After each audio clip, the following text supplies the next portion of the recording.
Les vêtements neufs de l'empereur. Il y a bien des années, vivait un empereur qui aimait tant les costumes chics qu'il dépensait tout son argent en costumes et manteaux élégants.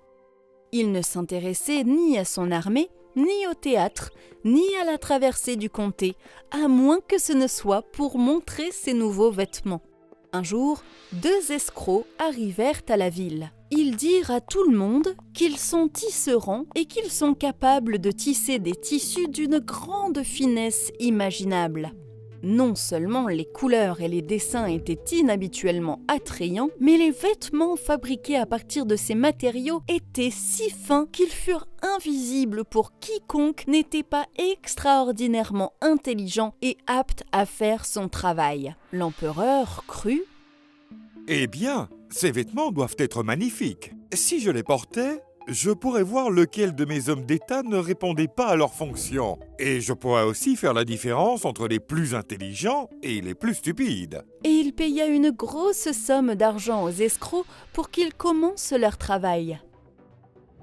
Les escrocs firent alors tout un bazar pour installer leur atelier. Ils montèrent des machines à tisser et firent semblant de tisser, mais il n'y avait pas de fil sur les machines. Ils exigèrent la soie la plus riche et le fil d'or le plus fin, qu'ils cachèrent aussitôt dans leur propre sac, puis ils continuèrent à travailler tard dans la nuit sur les machines à tisser vides.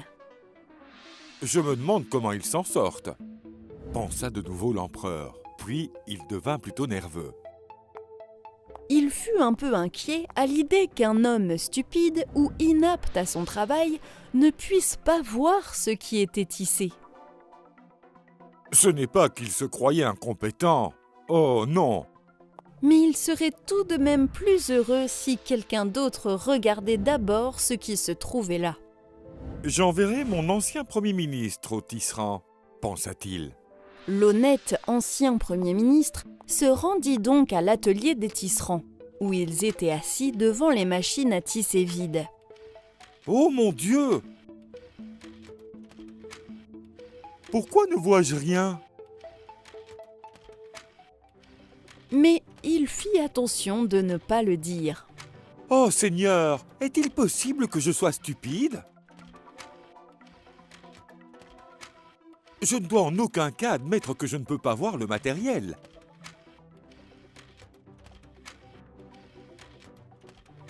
Un des tisserands demanda: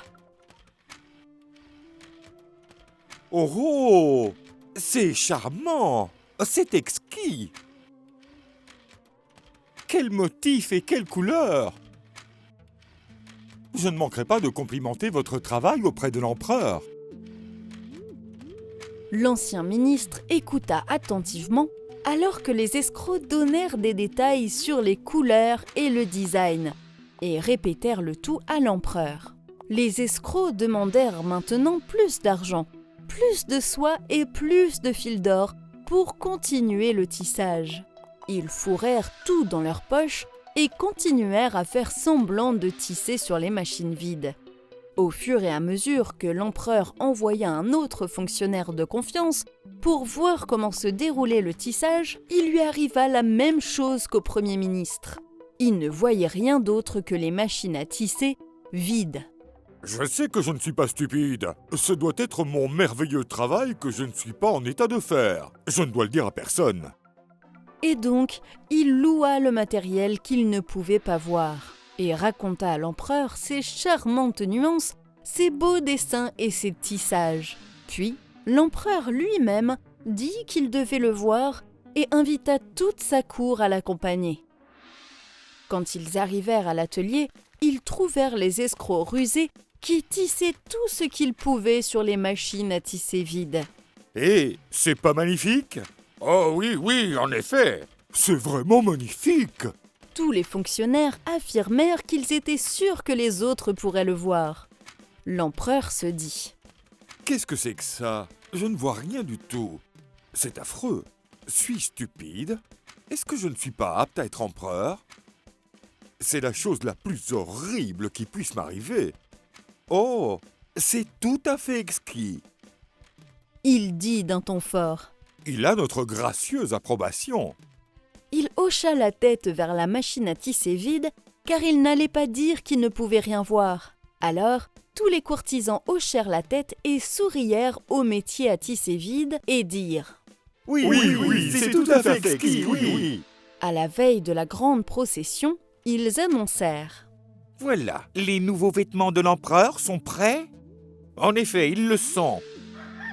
Et le matin venu, l'empereur se rendit en personne à l'atelier des tisserands. « Ah, votre majesté impériale !»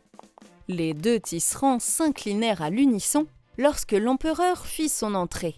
« Vous nous faites l'honneur, en effet. » Et celui qui tenait chaque pouce, chaque doigt délicatement en l'air, comme s'il tenait une confiserie vraiment trop délicate pour être manipulée par l'homme. « Ici, votre majesté, est le pantalon. » dit-il, presque émerveillé, tandis que l'autre faisait les mêmes gestes avec la même gestuelle et la même somme. « Et voici la robe. Ah, et maintenant le manteau. On sent qu'ils sont aussi légers qu'un duvet. On sent à peine qu'on a quelque chose sur soi. » Votre majesté, quelle beauté! Ah oui, en effet. Petite, votre majesté impériale, enlevez gracieusement vos vêtements. Dit l'escroc. Alors, on pourra vous mettre les nouveaux devant le grand miroir. Alors, les messieurs d'honneur aidèrent l'empereur à enlever les vêtements qu'il portait, sur lesquels les escrocs se sont mis à faire semblant de l'habiller dans le nouvel habit qu'ils étaient censés avoir fait. Ils prirent leur temps. L'empereur se tortilla et se tourna dans toutes les directions, et cela tout en s'admirant, apparemment dans le miroir ample. « Messieurs !» Le premier, enfin, a défié les courtisans déconcertés. « La perfection, n'est-ce pas ?» Et tous les courtisans s'exclamèrent. « Bonté divine, comme ils vous vont bien, votre majesté! Quelle coupure! Wow! Quelle couleur !» Le maître de cérémonie vint annoncer. « La verrière à porter au-dessus de la tête de votre majesté est prête. Et le cortège attend. Dites-leur que je suis prêt. » dit l'empereur. Puis il se retourna encore une fois devant le miroir pour s'assurer que tout le monde le voyait en train de regarder ses beaux vêtements. L'empereur défila en procession sous la grande verrière. Tout le monde dans les rues et à leurs fenêtres dit « Bonté divine, regardez les nouveaux vêtements de l'empereur. Waouh, le meilleur qu'il ait jamais eu. » Les nouveaux vêtements de l'empereur furent vantés par tous. « Mais il n'a rien sur lui !» s'exclama un petit enfant. « Qu'est-ce que tu racontes ?» s'écria le père. Mais les gens autour de lui entendirent et répétèrent les paroles de l'enfant dans un chuchotement. Et quelqu'un le dit un peu plus fort. « Il y a un enfant là-bas qui dit qu'il n'a rien sur lui. C'est vrai, c'est ça, il n'a rien sur. » Les gens crièrent enfin et l'empereur commença à se sentir très mal à l'aise et embarrassé, car il lui semblait que le peuple avait raison. Mais son éducation royale l'empêcha de s'enfuir et il se dit « Je dois aller jusqu'au bout maintenant, procession et tout. » Et il se releva de bon cœur, tandis que les chambellans se tenaient derrière lui, portant la chose qui n'était pas là.